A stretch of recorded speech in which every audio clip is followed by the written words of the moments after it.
Bismillahirrahmanirrahim.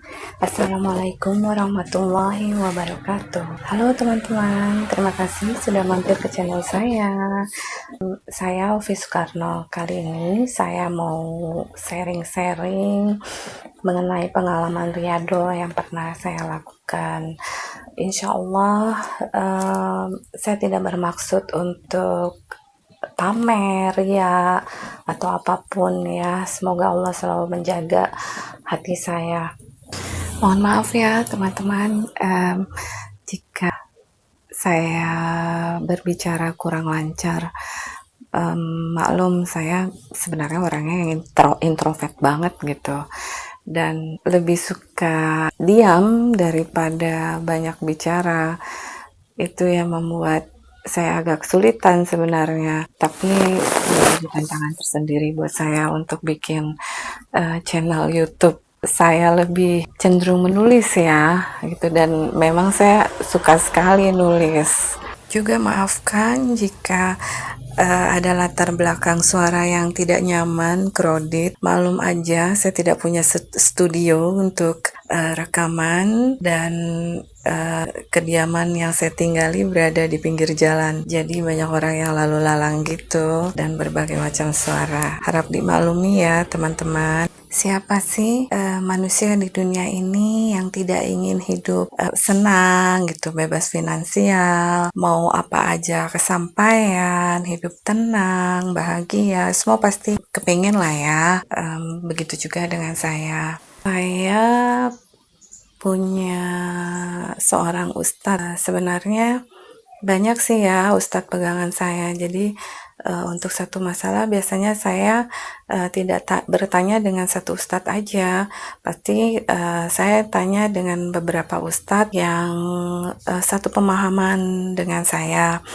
Nah, ada satu ustadz ini sudah sangat sepuh, dan beliau orang yang apa ya, humble, sabar banget gitu menghadapi saya yang agak ngeyel-ngeyel seperti ini.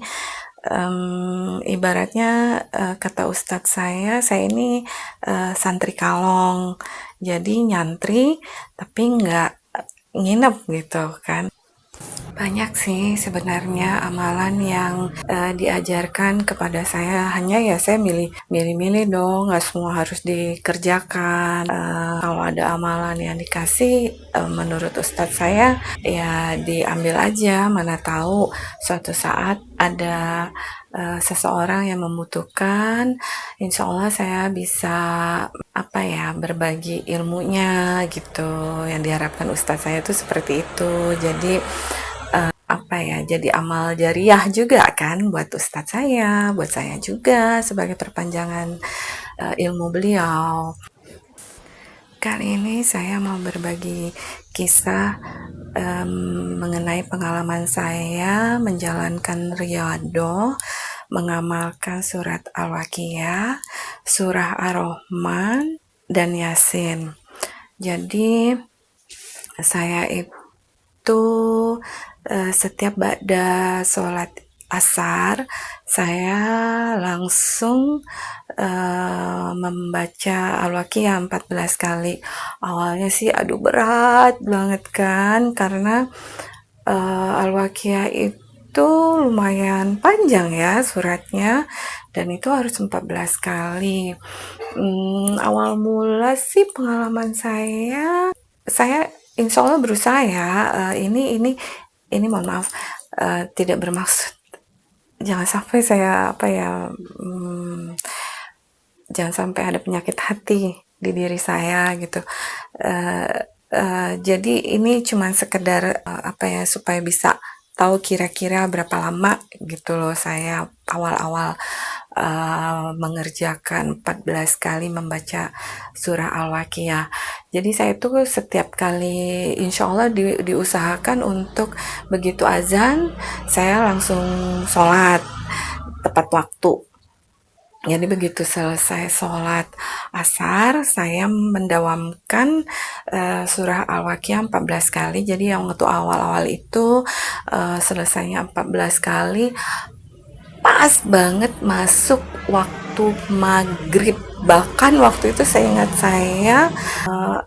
azan maghrib itu saya masih belum selesai, tinggal sedikit lagi. Lambat laun ya terbiasa ya, sudah bisa semakin cepat gitu selesainya. Surah Al-Waqiah ini saya usahakan memang setiap ba'da asar. Tapi kalau kira-kira saya punya keperluan banget gitu di luar rumah, ya saya gantilah ya, apa namanya, mungkin ba'da isya. Tapi biasanya sih saya memang apa ya, buat appointment dulu. Jadi saya tahu gitu hari apa, tanggal berapa.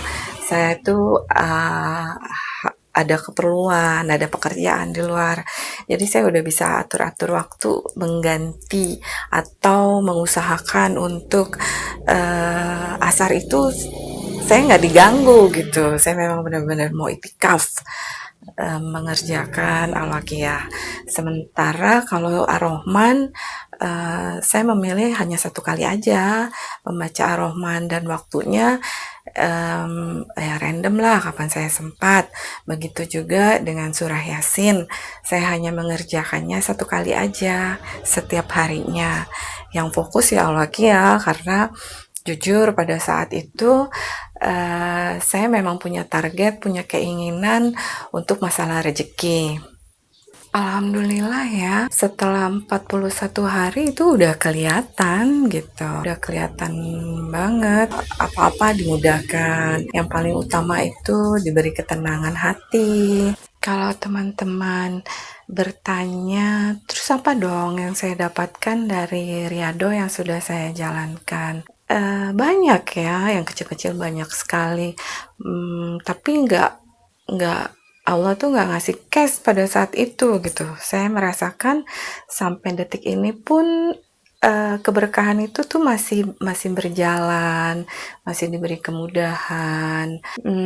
Yang pasti sih pada saat itu alhamdulillah bisa mengumrohkan 2 orang yang apa namanya, waktu umrohnya tuh lama gitu. Terus alhamdulillah bisa buka usaha pengisian air galon walaupun ya kecil-kecilan, tapi saya bersyukur alhamdulillah. Terus berikutnya itu alhamdulillah bisa beli mobil gitu kan. Cuman jangan ditiru ya teman-teman, pada saat itu masih belum dapat hidayah, masih apa namanya, aduh mohon maaf ya, ada kendaraan lewat. Masih memilih jalur riba. Kalau bisa sih mulai sekarang mintanya sama Allah tuh dimampukan gitu untuk beli rumah, untuk beli mobil, untuk beli apapun cash. Jangan coba-coba deh bermain riba. Lalu qadarullah tahun berikutnya alhamdulillah bisa ngebangun 4 pintu untuk kos-kosan. Alhamdulillah banyak deh ya teman-teman, dan ada juga cerita-cerita lucu, cerita yang saya baru tahu bahwa ternyata Ar-Rahman itu sesuai namanya Ar-Rahman yang Maha Pengasih. Jadi ternyata saya baru tahu efeknya itu orang-orang yang memandang kita itu penuh kasih. Kita juga ke orang lain jadi lebih iba gitu ya, cepat iba, gampang mengasihi orang lain. Tentu saja untuk hal ini Ustadz saya nggak ada cerita Jadi waktu saya mengalami suatu pengalaman yang luar biasa menurut em, saya bercerita kepada ustadz saya. Jawaban ustadz saya, setiap orang itu punya experience yang berbeda-beda gitu kan dengan amalan yang dia kerjakan. Eh, jadi Ustadz tidak sengaja memang nggak menginformasikan apapun kepada saya biar nanti begitu saya mengalami suatu kejadian sendiri, saya akan tahu gitu. Oh ini begini, oh ini begini. Oke teman-teman, eh, untuk kisah apa yang pernah saya alami uh, karena saya mengamalkan surah Ar-Rahman, suatu saat saya akan bercerita di konten yang berbeda. Sampai di sini dulu cerita saya mengenai apa yang pernah saya dapatkan saat saya menjalankan riadoh, mengamalkan surah Al-Waqiah, Ar-Rahman, dan surah Yasin. Semoga ini bisa menginspirasi ya buat teman-teman semua. Saya tidak ada bermaksud apapun. Saya berharap akan jadi amal jariah buat saya gitu kan. Saya bercerita ini kalau misalnya saya ngajakin gitu tanpa saya bercerita, biasanya orang gimana gitu kan. Nah, orang tuh lebih seneng mendengarkan kisah nyata. Jadi buat yang mungkin lagi galau, lagi susah hati, lagi punya permasalahan, lagi suntuk banget nggak tahu ngapa-ngapain, harapan saya kisah saya ini bisa sedikit gitu membuat teman-teman di luar sana punya semangat lagi, punya keyakinan, karena kita sebagai manusia apa sih gitu kan, kalau kita nggak punya harapan, rasanya tuh nggak ada semangat, nggak ada keinginan. Jadi yakinlah teman-teman, bukan hanya teman-teman aja ya, saya juga sama sih, jatuh bangun juga gitu. Nanti suatu saat juga saya akan bercerita bagaimana jatuhnya saya, bagaimana apa ya, saya berusaha untuk menguatkan hati untuk kembali bangkit. Jadi teman-teman tetap semangat, insya Allah. Yang namanya malam hari itu kan eh, tidak selalu, apa ya namanya, bumi ini kan berputar. Malam tidak selalu sepanjang waktu 24 jam ini kan nggak selalu malam gitu. Ada saatnya matahari menggantikan kedudukan bulan.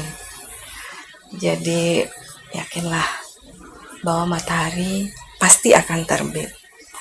Oke, teman-teman, segitu aja. Semoga bermanfaat. Assalamualaikum warahmatullahi wabarakatuh.